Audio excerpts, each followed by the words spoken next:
better chance of there being 5 spaces this year. So did you find yourself getting particularly frustrated watching those games, knowing that might impact on the show? No, not really. I mean, I don't think that's, not aiming for 5th spot, mate. So we'll see. Last season when Spurs went to Forest, there was a moment where Richarlison was doing a few sort of kick-ups on the pitch, and it was actually Brennan Johnson who sort of took him out. There was a clip that went viral. I know this week when you were speaking to the Football Manager guys, you were talking about how you like your teams to play almost as if when they were kids. Do you like them to express themselves in that way, or is that pushing it a bit far? What Richard did? No, I reckon even if you did what Richard did as a kid, somebody would give you a whack. That's just part of football. Everyone knows there's a line. I think, and it's all good. I don't think there's, we don't want to take all the fun out of the game. So, I think every player knows there's kind of a line, and if you cross that line, somebody will bring you back into line pretty quickly, and Brennan did with Richie. So yeah. And just finally on Richie, it was mentioned the other day he scored. It was the first time in his. Was he aware of that? And what's he been like in training this week? Has he been on another level? Because the relief.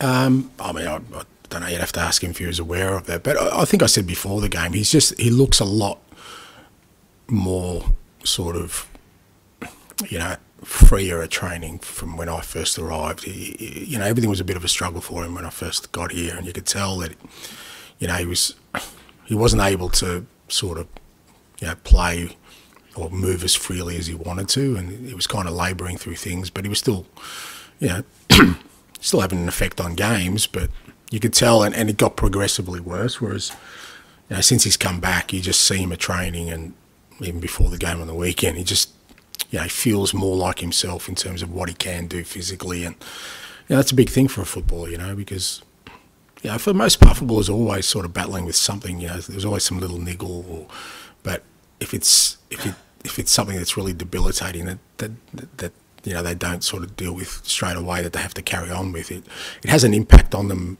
I think, physically, but also mentally, because they know that every game they go into, every training session is going to be a struggle, whereas you remove that from it and they can just play. And I thought you saw that last week. I thought not just his goals, but just his general work rate. I think at least 2 of the goals came from him winning the ball back for us. So, he's able to do that stuff, and I think that gives him more confidence.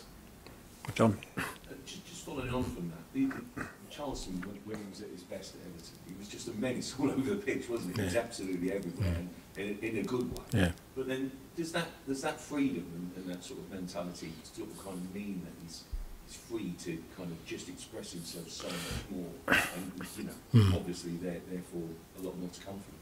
Yeah, I hope so. I mean, that's kind of hopefully the platform we're giving him. Look, it's always a challenge for footballers.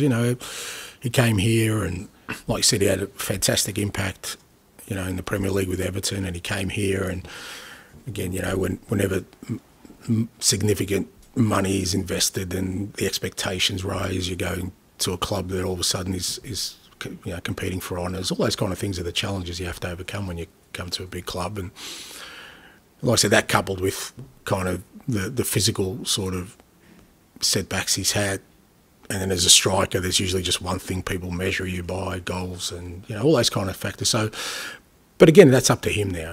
He's, like I said, what we're trying to do is give him that platform, and he showed last week that he can be still be a real threat at this level, and both with and without the ball, and he's not going to be starved of opportunities here, and it's up to him now to take them and get his football to the level that we all believe he can.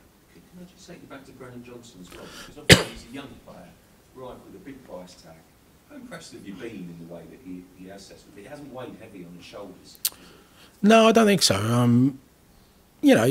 I guess there's always some pressure there, and like I said, I always bear in mind that they're 22, and he's 22, and Destiny, Pape, 21, even Kulusevski, 23. They're all very, very young men still, and regardless of how much we say to them, don't worry about the price tag or don't worry about the expectations, they're human beings, so it affects them one way or another. And usually it's you know, you kind of hope you get an idea of the kind of people they are, you know, from kind of the trajectory their career's taken. And you look at Brennan, and he's had a really good upbringing and a really good foundation at Forest coming through there, and the way he's developed his football every year, that suggested to me that, you know what, even if it takes a little bit of time to adjust, he's shown already that he can go up levels. And I've been really pleased with him. Like I said, it's always hard when players come in late in the window, particularly to a new environment. It's not like we were already established and he's just got to plug in.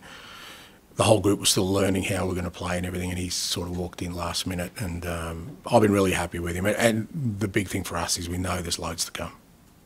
Thank you. John? I've been asked to ask about VAR, so I apologise. No, you haven't. You just want to ask it. Yeah.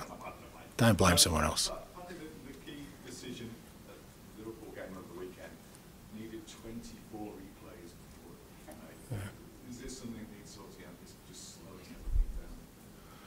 Look, I think I'd be very surprised if people aren't unaware of my opinions on that. You know, as I said before, I don't think it's being used in the manner it was brought in for. So, you know, that's the space we're in, and I'm hoping that the people who are in charge, you know, kind of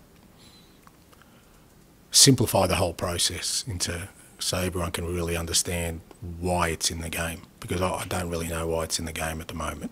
You know, it certainly hasn't made things clearer, hasn't made it more enjoyable, not for me. I still don't celebrate goals like I used to.